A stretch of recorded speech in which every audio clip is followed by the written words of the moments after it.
Hello everyone, welcome to Wisdom Coaching Classes. इस video में हम खालिस्तान वाले विवाद को डिस्कस करेंगे और इसमें हम कोशिश करेंगे कि इस विवाद से संबंधित जितने भी डायमेंशंस हैं उसको कवर किया जाए, जिससे आपके अंडरस्टैंडिंग को बेहतर बनाया जा सके। और हमारे भारत देश का किसी देश के साथ कैसा विवाद होता है, किस तरीके से भारत सरकार को एक्शन लेना चाहिए, इसमें एक जन अवधारणा की भी समझ विकसित होनी चाहिए। उसको भी पता होना चाहिए कि भारत और कनाडा या भारत और किसी अन्य देश के साथ संबंध किस प्रकार से होना चाहिए। तो हमारी कोशिश रहेगी रहेगी कि इस लेक्चर को सिंपल से सिंपल लैंग्वेज में एक्सप्लेन किया जाए और जितनी भी डायमेंशंस हैं, जितने भी सिनेरियो बन रहा है इस समय वर्ल्ड में इंडिया और कनाडा को लेकर, तो उसको क्या पॉइंट ऑफ व्यू होना चाहिए।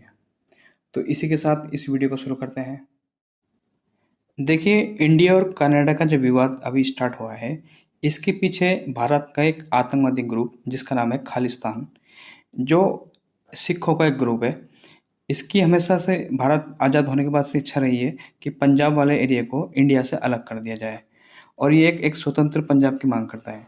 लेकिन भारत चूंकि एक संप्रभु राष्ट्र है और हमें हमारे संविधान में भी इस तरीके से व्याख्या की गई है, इस तरह से प्रोविज़न है, तो पंजाब को हमारे देश से अलग होने का अधिकार नहीं है। तो ये आतंकवादी जो ग्रुप है, ये हिंसा का सहारा लेता है और भारत में देश विरोधी गतिविधियों में ये संलिप्त रहता है।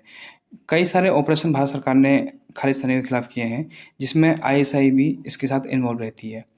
अभी वर्तमान में जो विवाद चल रहा है कनाडा भारत के बीच में, उसकी स्टार्टिंग हुई थी 18 जून से।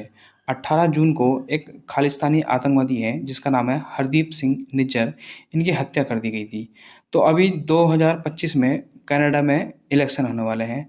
तो जो ब्रिटेन के इस समय प्रधानमंत्री हैं जस्टिन ट्रूडो, इन्होंने पार्लियामेंट की स्पीच में अपने स्पीच में कहा था कि जो हरदीप सिंह की निज्जर की हत्या हुई है, इसमें भारत का हाथ है। दरअसल उनका ये कहने के पीछे नज़रिया ये था कि जो वहाँ की जनता है, कैनेडियन जनता है, उसका ध्यान उनके मुद्दों पर न जाकर भारत की तरफ ध्यान चला जाए।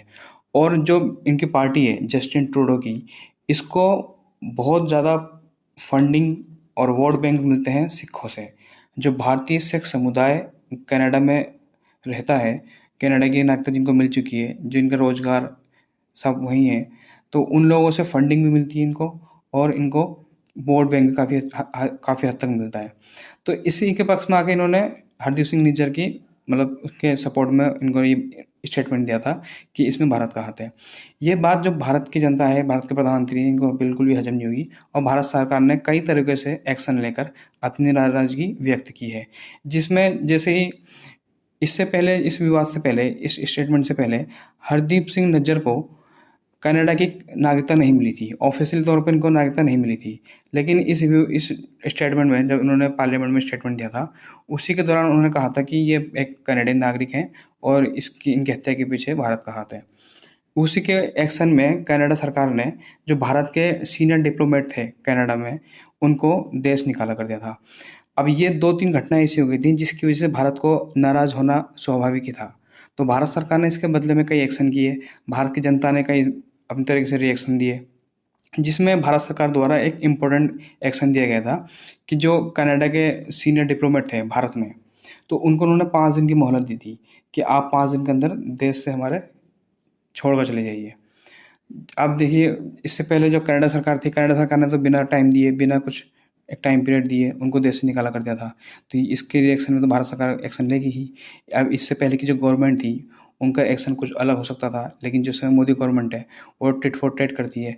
तो इस समय जो मोदी गवर्नमेंट है उसने 5 दिन की मोहलत दी और अपने देश से जो कनाडा के सीनियर डिप्लोमेट थे उनको देश निकाला कर दिया था। और उसी के बाद जो पंजाबी सिंगर हैं एक, उनका नाम है सुभनीत सिंह, इन्होंने भी एक उसी घटना के बाद, हरदीप सिंह निज्जर की हत्या के घटना के बाद, इन्होंने एक इंडिया का मैप जारी किया था। एक मतलब मैप डाला था इन्होंने सोशल मीडिया पर, और उसमें दिखाया गया था कि जो पंजाब वाला एरिया है और जो जम्मू कश्मीर वाला एरिया है, ये इंडिया का हिस्सा नहीं है। मतलब इन्होंने बिना पंजाब और बिना जम्मू कश्मीर का जो बचा हुआ इंडिया का मैप था उसको शो किया था। अब इसी के विरोध में कई सारे भारतीय जो इनके फॉलोवर थे सोशल मीडिया पे, उन सब ने इनको अनफॉलो करना शुरू कर दिया। और जो हमारे क्रिकेटर हैं विराट कोहली, इन्होंने भी इनको अनफॉलो कर दिया था। तो भारतीयों ने भी, भारत की आम जनता ने भी, भारत के सेलिब्रिटी ने भी, भारत के पॉलिटिशियन ने भी कई तरीके से इस पर अपनी नाराज़गी जताई है। सुब्रीत सिंगर को अनफॉलो किया है और कई जगह से उनको सोशल मीडिया पर क्रिटिसाइज भी किया है उनको। अभी उनका मुंबई में एक शो होने वाला था, बुक माई शो के थ्रू। तो उस फॉलो को भी, उस मुंबई में होने वाले शो को भी उन्होंने कैंसिल कर दिया है, भारत सरकार के द्वारा उनको कैंसिल कर दिया गया है।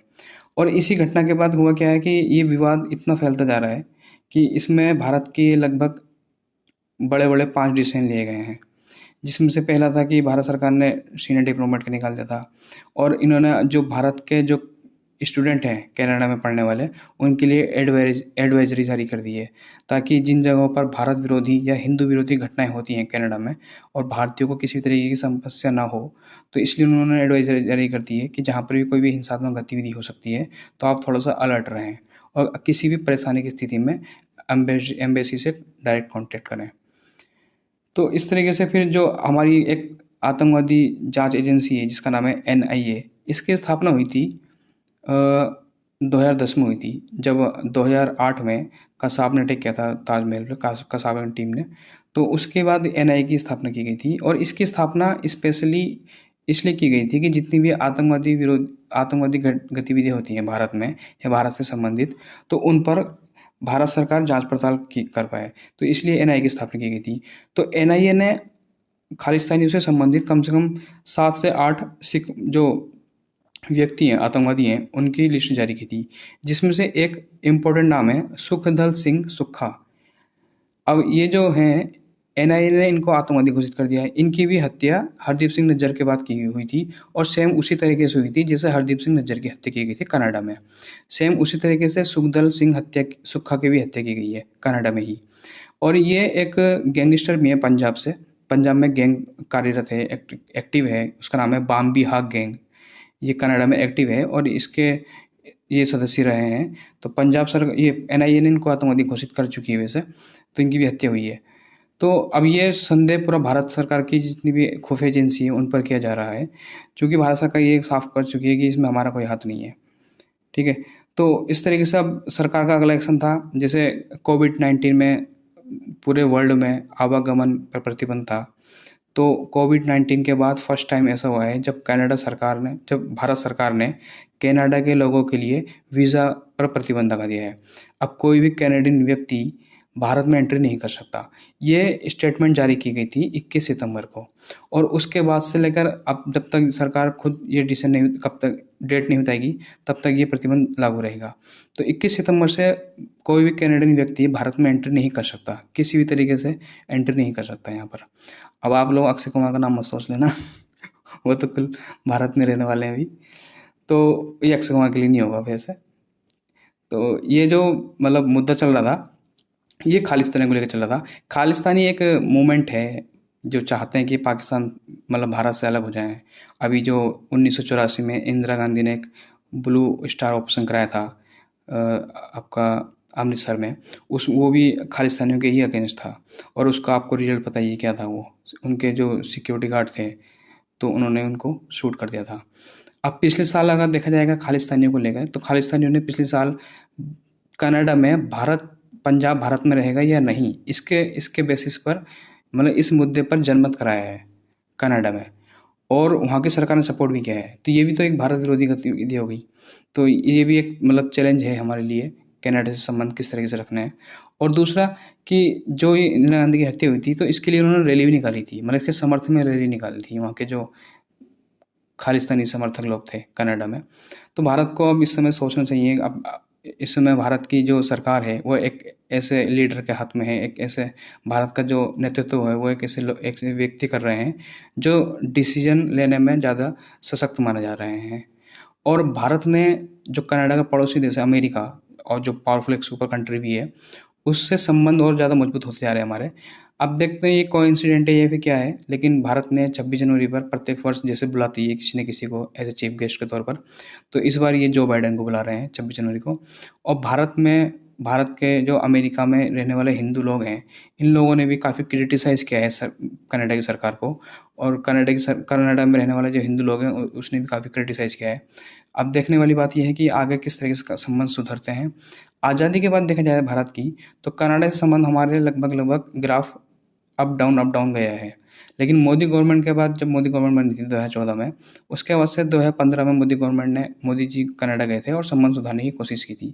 ये लगातार चेंज चलती आ रही थी, लेकिन ये खालिस्तानी की वजह से शायद ये मुद्दा कितना गर्माता है, कितना इसका सॉल्यूशन निकल सकता है, गवर्नमेंट सरकार जो कनाडा की सरकार है वो हमारे हित में क्या काम करती है, ये अपने वोट बैंक की राजनीति के लिए खेल खेलती है, वो सब कुछ टाइम में आपके सामने पेश हो जाएगा।